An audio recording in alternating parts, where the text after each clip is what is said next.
Алла Тағала қасиетті Құранның Фажр сүресінің 3-ші аятында былай дейді: Аузу биллахи минаш шайтанир ражим. Бисмиллахир рахманир рахим.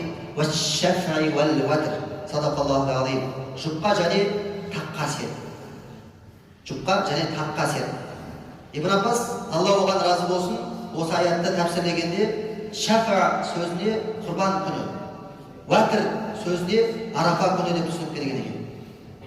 Осы күн ұлы қажылық күні деп те аталады екен.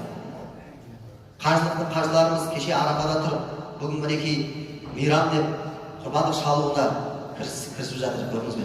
Міне соған да біз қосылып, мінекей құрбанға айтына бірінші келіп жатырмыз. Алла Тағала ниеттеріңізді қабыл етсін.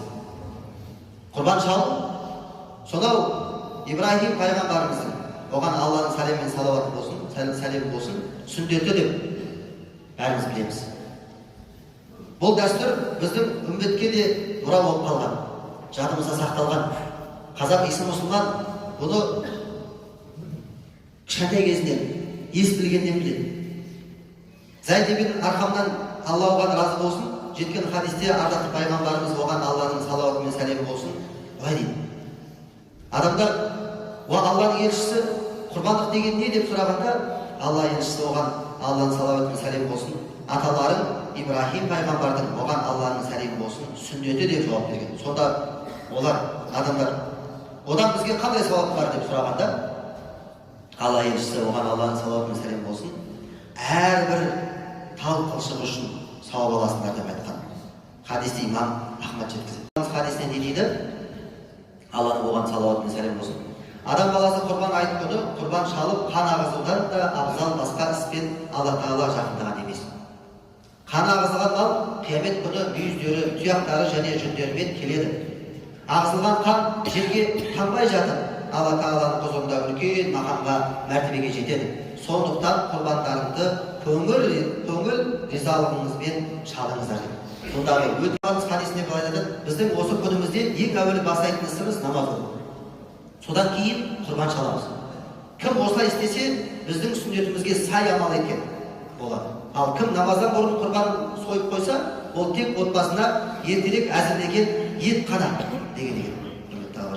Ал хадисті имам Бұхари жеткізеді. Не айту керек? Мына сөз айту керек.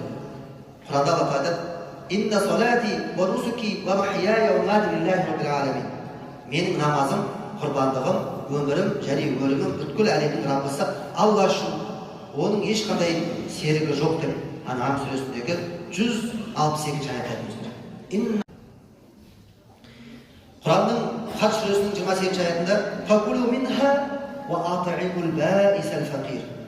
Құрбандық етінен өздерің жеңдер, әрі міскіндер мен кедейлерге жегізіңдер деген не аят осыған дәлел болады. Ал такбир ташрих айту әрбір мұсылманға міндет болып саналады. Алла Тағала қасиетті Құранның Бақара сүресінің 203 аятында былай дейді: «Вазкуруллаха фи айямин ма'дудат». Санаулы күндері Алланы еске алыңдар. Аяттағы санаулы күндер Хазіреті Әли, оған Алла разы болсын, Арафа күнгі таң намазынан бастап, бүгін кеше бастадыңыздар таң намаздан. Айттың 4-ші күні екінті намазының соңына дейін